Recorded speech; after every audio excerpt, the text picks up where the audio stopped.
Assalamualaikum warahmatullahi wabarakatuh. Saudara pengurusi majlis, sebelum saya meneruskan ucapan ini, saya nak perkenalkan dulu ahli-ahli rombongan ini kepada para hadirin sekalian mengikut urutan. Pertama ialah yang sebelah ini, yang Muhammad Datuk Ni Kazim, Pegawai Kewangan Negeri Kelantan, yang jaga duit Kelantan. Kalau tak duit tak boleh. Yang dua adalah yang Muhammad Datuk Dr. Fadli bin Datuk Hasan, ahli Esko Kerajaan Negeri. Kemudian yang tiga ialah yang Muhammad Haji Azami bin Haji Azami daripada Aduk-Aduk, pengurusi BBC telah penyokong kerajaan sebelah kiri. Yang sebelah ni ialah yang Muhammad Datuk Hasan Timbalan, pengurusi. Lepas tu yang Muhammad Ustaz Abdul Rahman Timbalan Esko, dia juga adun Pasir Tubuh.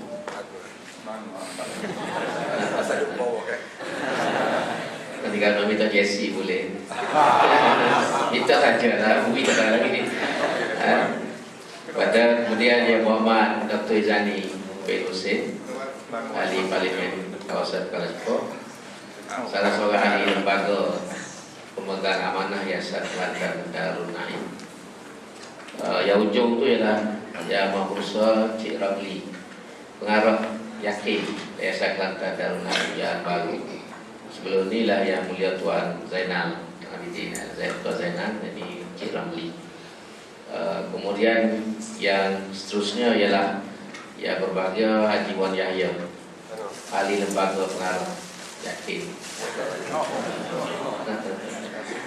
Seterusnya ialah yang Amat Berusaha Profesor Dr. Abdul Aziz bin Muhammad Zain, Ketua Eksekutif Polis Islam Antarabangsa Sultan Ismail Petra ataupun KIAS. Seterusnya ialah Saudara Khairil Hazmi, Jasa Sulit di Malam Menteri Besar Kelantan. Seterusnya ialah Ustaz Zaki Timbalan, pengarah Yayasan Islam Kelantan, bahagian kurikulum. Yang akhir itu ialah Puan Yohaniah, Puan Najah Yohaniah, Ketua Penolong Pengarah yakin. Atau jaga beasiswa pinjaman kamu selama dia lah. Nama baiknya dia lah kalau nak minta pinjaman. Yang seterusnya adalah Ustaz Roslan, ini pegawai khas saya, pegawai khas TNB, Puan Ruziah daripada AYSB, Akademi Yakin yang Berhak. Yang lain itu ialah bodyguard, bodyguard kepada tuan-tuan dia lah. Datin-datin dan juga isteri-isteri kepada ahli-ahli rombongan dan anak.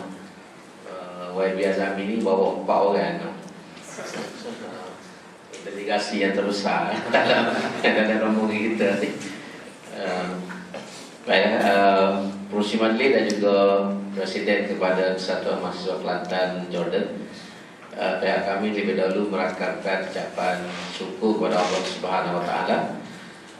Ada tinggal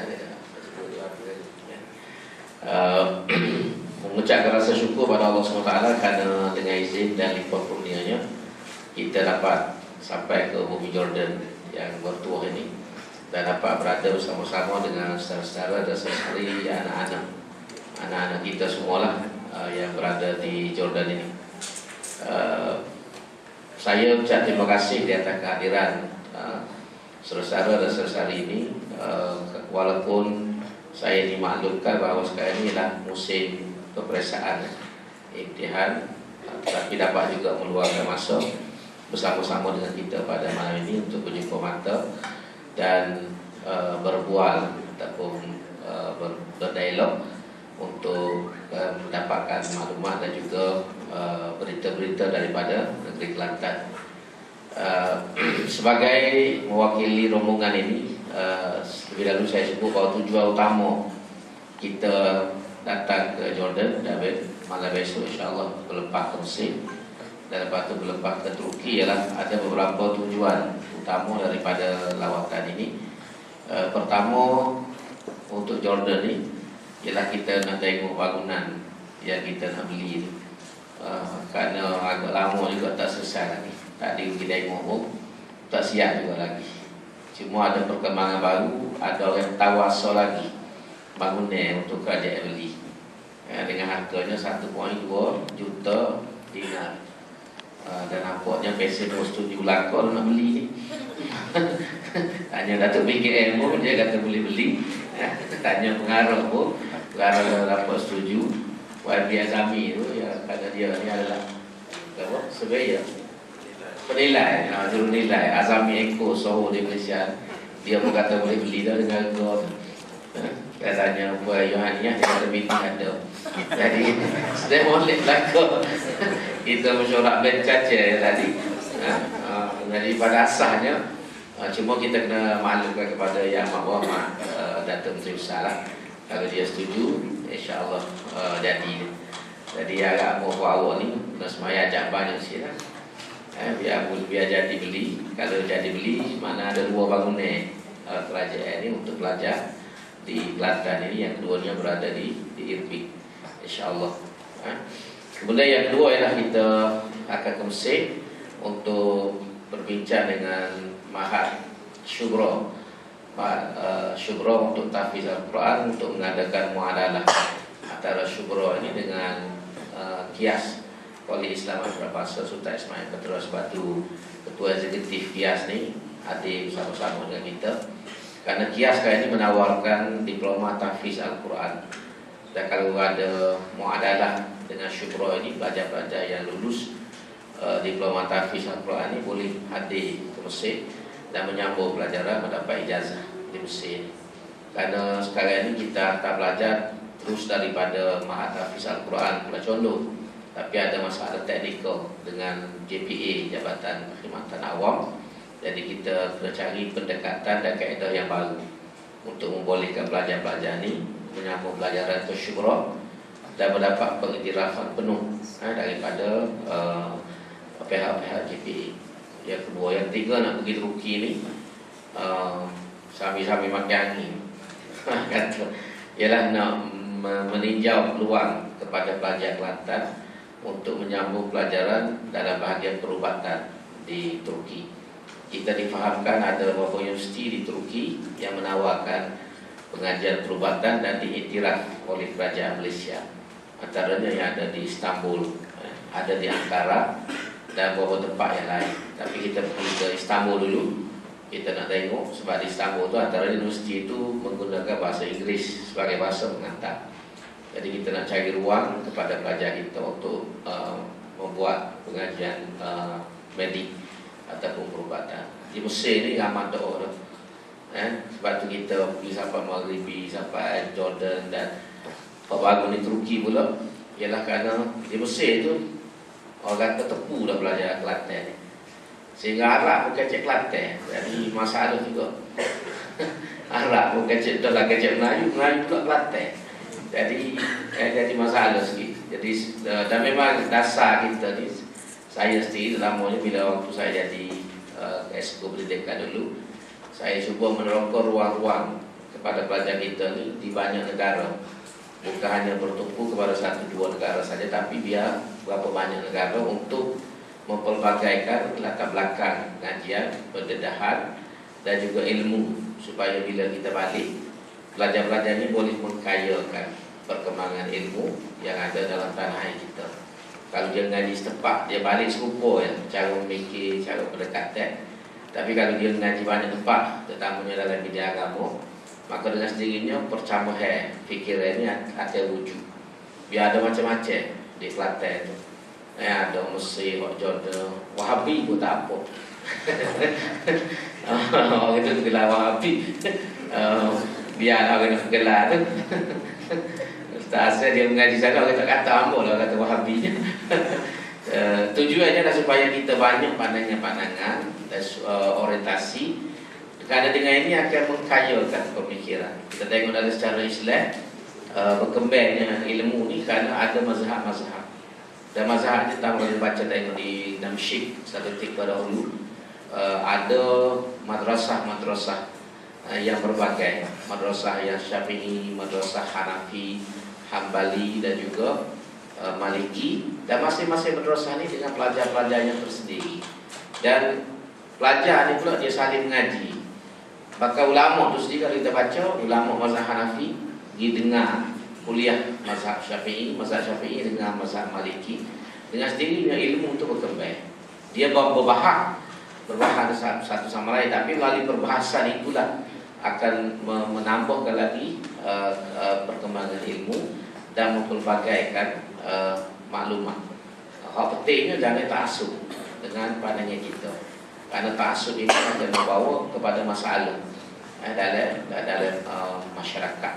Jadilah antara tujuan yang paling utama. Dan kita di Kelantan, negeri kita tidak kaya, tetapi antara pendekatan strategik Kerajaan Kelantan ini yang mula pada zaman dulu, waktu Pak Merta bermula tahun 59 hingga 78, antara benda yang dibawa oleh kerajaan pada waktu itu ialah melabur dalam bidang pendidikan.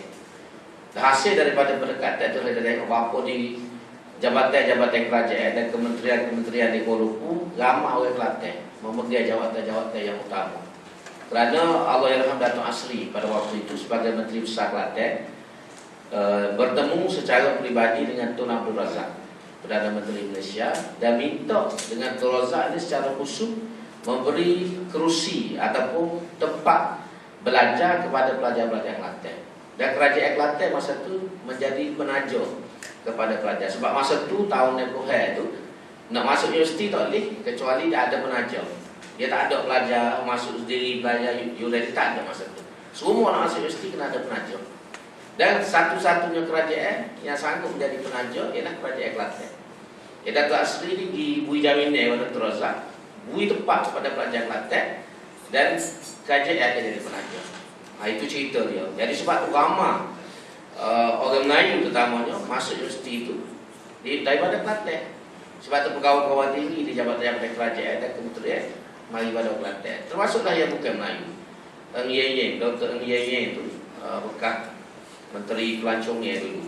Dia ni memang mendapat beasiswa daripada kerajaan negeri Kelantan, mengaji sampai habis universiti. Sebab tu dia habis universiti pun dia tak masuk UMNO, dia masuk FCA. Jadi dia mengaku sendiri, bukan saya cerita. Ia sebut saya ni mek Kelantan dan saya mengaji dulu kerana kerajaan Kelantan yang hantar. Jadi ayat dasar kerajaan Kelantan sejak dulu pun ialah melabur dalam bidang pendidikan. Dan ini satu pendekatan strategi. Kerana kalau kita nak berlawan dari segi pembangunan fizikal, kita tak ada PT.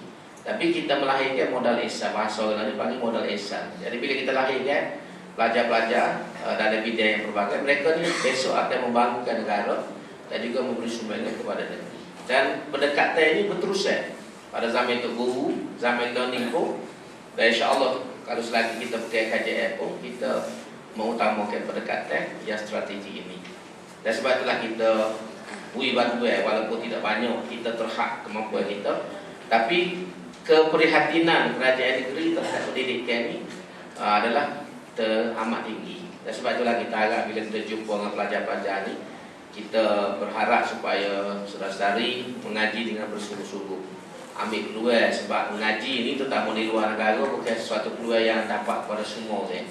Hanya orang-orang saja yang mendapat peluang ni. Maka bila kita boleh mari ke Jordan sebagai contohnya, mengajilah dengan bersungguh-sungguh. Utamakan pelajaran kita lebih daripada perkara yang lain.